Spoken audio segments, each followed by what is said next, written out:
మిత్రులకు నమస్కారం. ముందుగా నాకు ప్రియ మిత్రుడైన గెల్లి రవి గారి తండ్రి గెల్లి అప్పారావు గారు, గెల్లి అరుణ గారు వారి తల్లి అకాల మరణం చెందడం నాకెంతో బాధ కలిగించింది. నేను వెంటనే రాలేకపోయాను నాకు అనారోగ్య కారణంగా. అదేవిధంగా 24వ తారీఖు వాళ్ళ పెద్ద కర్మ కార్యక్రమానికి కూడా నేను హాజరు కాలేకపోతున్నాను. ఎందుకంటే పట్నాలో కాంగ్రెస్ వర్కింగ్ కమిటీ సమావేశం ఉంది. నేను కూడా కాంగ్రెస్ వర్కింగ్ కమిటీ ప్రత్యేక ఆహ్వానితుడిగా హాజరవుతున్నాను. అందుకోసం ప్రత్యేకంగా ఈరోజు హైదరాబాద్ నుంచి ప్రియ మిత్రుడు రవి గారు వారి సతీమణిని పరామర్శించడానికి వారి ఇంటికి రావడం జరిగింది. వేరే ప్రోగ్రాం పెట్టుకున్నాం కానీ అసలు ప్రోగ్రాం వచ్చింది దీనికోసమే. ఓకే, గెల్లి అప్పారావు గారు హుజూర్ నగర్ పట్టణ ఒక ప్రముఖ పౌరుడు.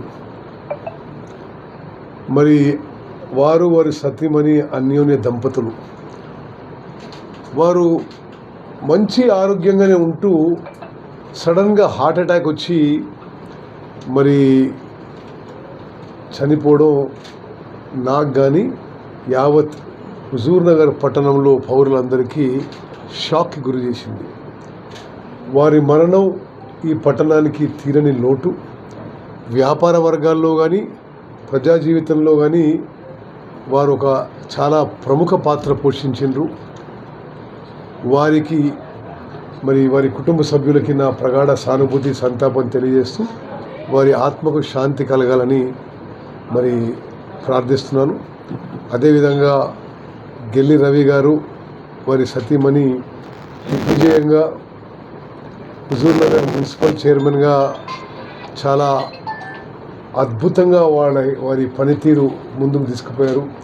వారు కూడా సరే ఆ సంతాపం తెలియజేస్తూ ధైర్యంగా ముందుకు పోవాలని, వారికి ప్రజా జీవితంలో ఒక మంచి భవిష్యత్తు ఉంటుందని చెప్పి నేను ఆశిస్తున్నాను. మిత్రులారా, ఇప్పుడు రాష్ట్రానికి సంబంధించిన చాలా కొన్ని ముఖ్యమైన అంశాలు మీకు ప్రస్తావించాలి. ఈ మధ్యకాలంలో కర్ణాటక ప్రభుత్వం ఆల్మట్టి హైటు వాళ్ళు పెంచుతారని, దానికి అనుగుణంగా వాళ్ళు ముంపు పెరుగుతుంది కాబట్టి వాళ్ళ రాష్ట్రంలో వాళ్ళు భూసేకరణకి బడ్జెట్ కేటాయించారని అది వార్తల్లో వచ్చిన విషయం. ఆ వార్తల్లో వచ్చిన విషయం తీసుకొని బీఆర్ఎస్ పార్టీ ప్రముఖులు అని మొత్తుకుంటున్నారు. అసలు జరిగిందేమీ లేదు.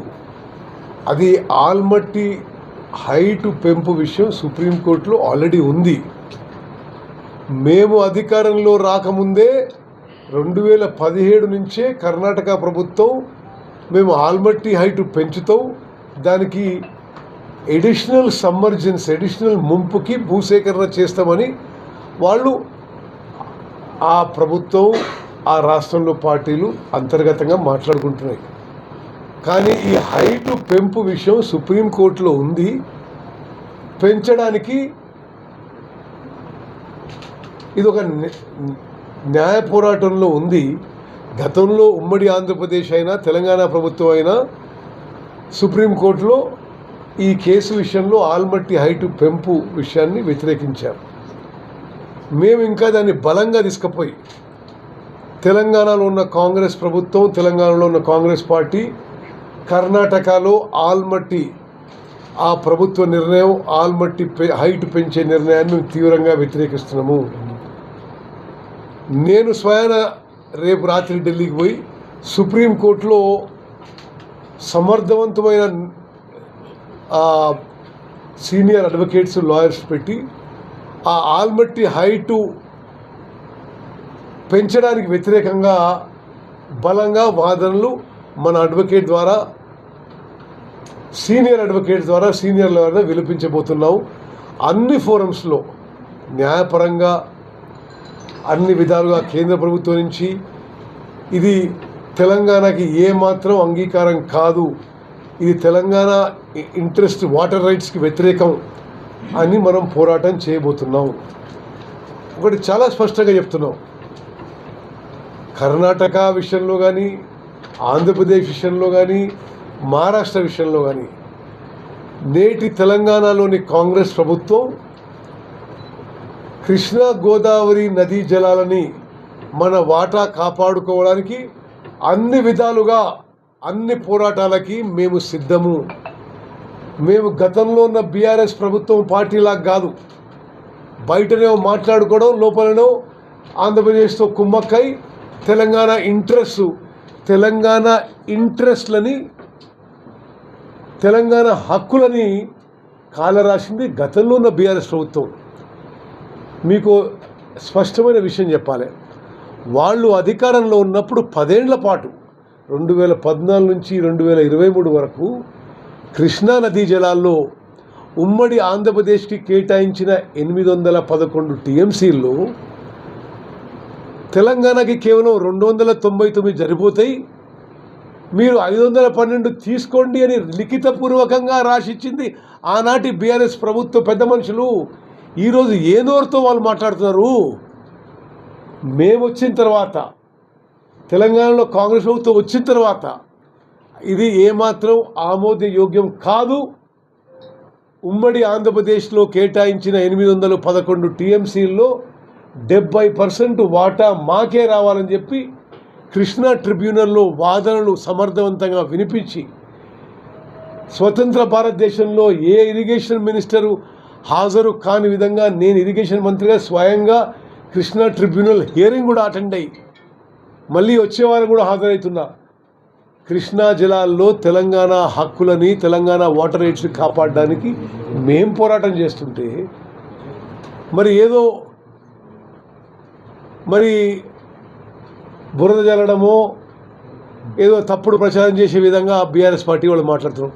చాలా స్పష్టంగా చెప్తున్నా, కర్ణాటక కానీ ఏ పార్టీ అధికారంలో ఉండేది, కర్ణాటకలో కానీ, ఆంధ్రప్రదేశ్ కానీ, మహారాష్ట్ర కానీ తెలంగాణ నీటి హక్కుల విషయంలో, తెలంగాణ నీటి హక్కులు కాపాడుకోవడానికి మేము న్యాయపరంగా ఇతర ఏ పోరాటానికైనా సిద్ధము.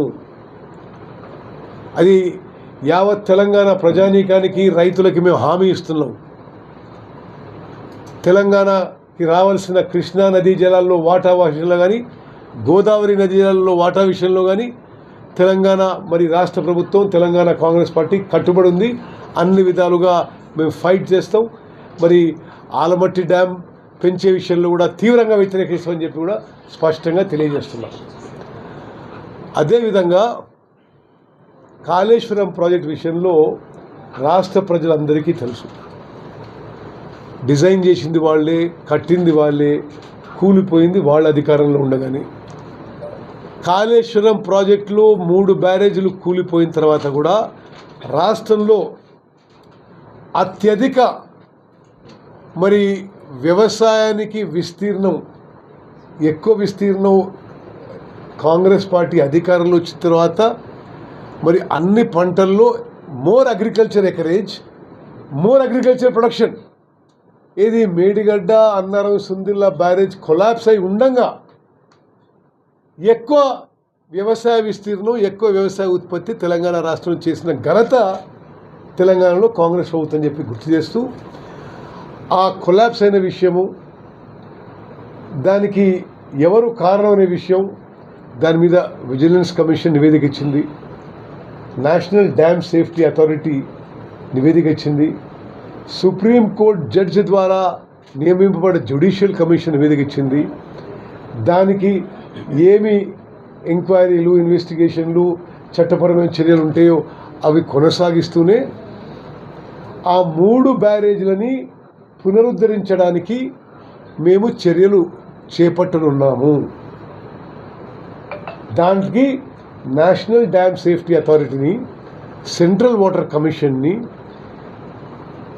జాతీయ అంతర్జాతీయ నిపుణులు ఉపయోగించి అది ఏ విధంగా రెస్టోర్ చేయాలి, ఏ విధంగా రివైవ్ చేయాలి, ఏ విధంగా సాల్వేజ్ చేయాలనే విషయాన్ని కూడా మేము ముందుకు తీసుకుపోతున్నాము. అదేవిధంగా గత కాంగ్రెస్ ప్రభుత్వంలో